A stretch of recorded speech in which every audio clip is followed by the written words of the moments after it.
Deonte Lee Murray, who is 36, has been arrested and is being charged for attempted murder. Now, that name probably doesn't mean anything to you because he's a nobody, but he is the guy who ambushed the cops in LA and shot them while they were sitting inside the police car doing nothing. He's the guy who tried to kill them, and now he's being arrested for attempted murder, which is obviously what should happen. What I want to do is talk about this just a little bit and then try and link it to the Breonna Taylor case, because I'm seeing a number of people try to make that connection and it doesn't make any sense for a number of reasons. So I'm sure you've already seen the clip, but here it is, just in case you haven't, of what exactly Deonte Lee Murray is being charged for. The suspect who ambushed and shot 2 deputies, wounding them critically.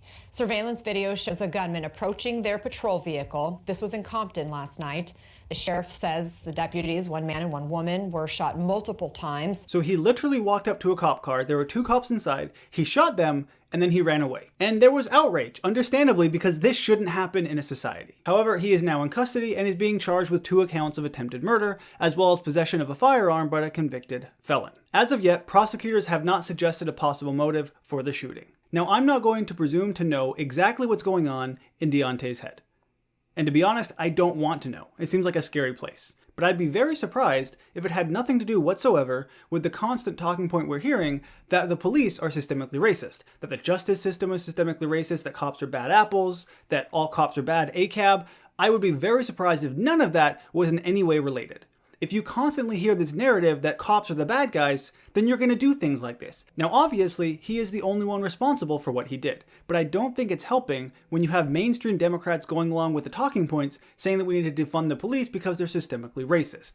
Again, if you constantly hear that, you're going to get it into your head that cops are the bad guys, and then why not just take them out? One thing I do want to point out, which is actually really awesome, immediately after the shooting, the female deputy, even though she also was hurt and injured, helped her partner to safety and applied a tourniquet to his wounded arm, which is pretty heroic. Don't forget though, there were people trying to block these police officers from being able to get into the hospital. They were trying to block the ambulances, and even when they were inside the hospital, there were some people trying to go inside to, quote, visit them, which doesn't sound like a visit that I would want to receive. So again, the only one responsible for this shooting is the guy who shot him. But let's not pretend that other people weren't somewhat okay with it. Again, if you're blocking an ambulance, if you're trying to threaten to go into a hospital and visit these cops, you're not a good person either. And keep in mind that at least by mid-July, there was a 28% increase in the number of cops who were killed this year compared to last. And we saw another instance where 2 cops were shot just last weekend in Louisville. So this is not an isolated incident, it's happening again and again.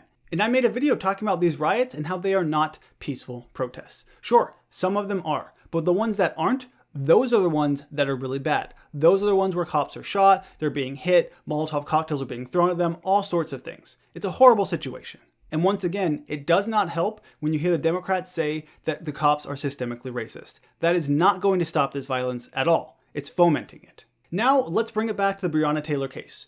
I've seen a number of people on social media who are on the one hand saying that they're glad this guy is being charged, but on the other hand, how come it happened so quickly with him, but not in the Breonna Taylor case? Now, regardless how you feel about that case, it is completely disingenuous to compare it in any way to what we saw in Los Angeles. In Breonna Taylor's case, the cops were shot at first, and so they reciprocated by shooting.